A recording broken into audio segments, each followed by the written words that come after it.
sometimes I have to like bite my lip till it bleeds because I watch people doing exercises that are not only wrong, but are harmful. And they don't ask me, and it's none of my business. You're free to do stuff stupid. Top leaders, meaningful conversation, actionable advice, bulldoze complacency, ignite inspiration, create impact. Produced by Southwestern family of companies. This is the Action Catalyst. Mark Sanborn is a New York Times bestselling author and has just been one of the leading thought leaders of leadership. Mark, my friend, it's been too long. Welcome to the show. It's great to be with you. You know, the concept of potential. So why now? Why potential principle? Let me explain what the potential principle is. The premise is really simple. We all know how good we've become, but none of us know how good we could be. We really don't know what our potential is. I've never met anyone who could say with 100% certainty, you know, this is as high as I can operate. This is as good as I can be. This is the best I'll ever become. And if you think about it differently, and most people don't consciously think this way, but if today somebody said, you know, today's the zenith, it's the high water mark of your life. For the rest of your life, it's all downhill from here. You would say, are you serious? I'll never have better relationships. I'll never make more money. I'll never experience more joy. So we all at some unconscious level are probably trying to improve, but very few people have a plan or a method for getting better. And people who most need to hear the sermon often don't go to church. You know, the people who most need to read the book often don't go to the library. And what I realized is that my clients are already among the best at what they do. You know, they're the individuals and the companies that are rock stars in their respective market spaces. So I realized I have a bigger challenge than if I was working with startups or if I was working with mediocre companies, because most of these clients are already among the best, depending on how you measure it. Market share, return on investment, all of those metrics, they're already among the best. And so I realized there's only one thing harder than becoming the best at what you do, and that is becoming the best at what you do and continuing to get better. In other words, when you're number 5, you can go to number 4 by outperforming or out implementing number 4's strategies, right? When you're number 2, you just watch what number 1's doing and you can match their performance or maybe surpass it. But when you're the top of your game, there's nobody out there in front of you. You know, you're making it up. You're literally plowing new ground. And so I wrote a book for individuals and companies that said, you know, I want to get better, regardless of how good I've become. You don't need to be the best at what you do to get benefit from the book. But the good news is if you're already a high performer, you're going to get some insights that'll help make it a little bit easier to keep getting better. So how do you go about doing that? And what are some of the hints for how do you keep pushing yourself? Because complacency is a real big issue. Indeed. And I always say that there's only one thing that can keep you from getting better, and that is a lack of desire to do so. I can't make anyone get better. It's about creating an environment where, you know, if you're a leader, where people choose to be motivated. I got to do a quick detour here, and then I'll come back to the 4 areas and the 4 principles in the book. But it's always gratifying, and I know you get this. Sometimes you get an email or someone will come up to you after an event and say, your book or your speech changed my life. And I'm always quick to say thank you, but no, I didn't, and the book didn't either. You changed your life. I'm not God. I can't take responsibility for positive life change in others. I'm often gratified that what I said or did or wrote about influenced them. But ultimately, we change our lives. Ultimately, people have to take responsibility for getting better. So no matter how much I may want you to get better, if you don't have a desire to get better, you won't. If you do have a desire, what I talk about in the book is I try to make things as simple as possible without making them simplistic. And the first part of the book talks about what I call the potential matrix. A matrix is very easy to understand. When I work with leaders in the secular business world, I see that they, in the outer world of performance and doing, they usually excel. But if there's a sticking point, it's in the inner world of why do I do what I do? What's my purpose? A lack of clarity, a lack of meaning. So I can make gains by moving them what I call left of the axis into the inner world. Interestingly, when I work with church leaders, these tend to be, and I'm painting with a broad brush here, but they tend to be people with a very deep inner life. You know, you really have to have a sense of purposefulness and meaning to drive your faith and spirituality.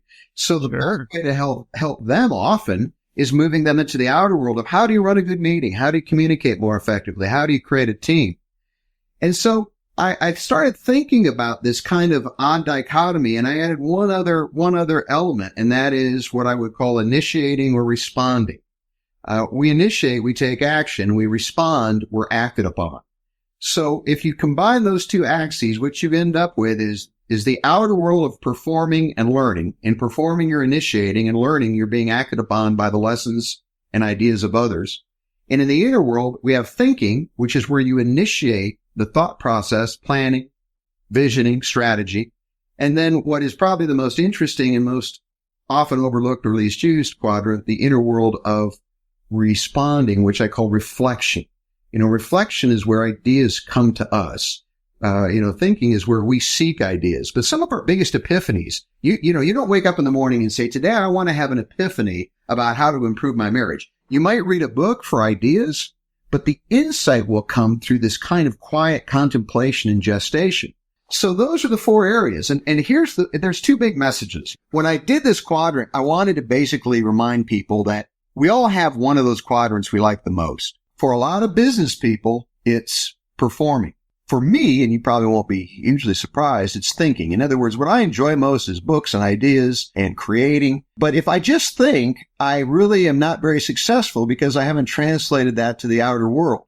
But if I just perform, I'm not necessarily successful because I may achieve great success but have no real reason for doing so. So my point is, we need to be better in each of those four areas. To the degree you're a better thinker, learner, performer, and reflector, to that degree, you will become better in all the areas of your life. The second thing I wanted to impress upon people is that these quadrants don't exist independent of each other. So if you put a dot in the thinking, most ideas, most projects begin with thinking. At the beginning of the day, you think about, what do I have to do today?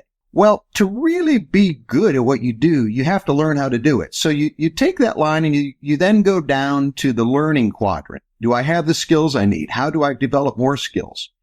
Then you apply those skills in the performing quadrant, you move up. And then after you perform, when you think about or debrief or reflect on what you did, you move to the lower left.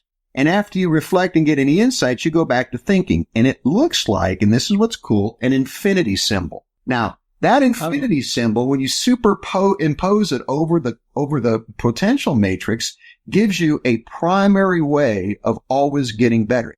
Hey, by the way, let me tell you something that's interesting, especially for your listeners. I know your listeners are movers and shakers, but they're a lot of sales pros. So selling is a numbers and a skills game. So you take somebody who's making 20 calls a day and you move them down into the learning quadrant where they're better at presenting and closing and analyzing needs. And then you move them back up into performing. Now they're going to close more of those 20 calls a day they make. And if you double the amount of calls they make and the amount of skill they have, then it becomes very, very powerful. So I always tell people, going through the motions. I used to work out in my home gym, and I've started going to the gym with my son.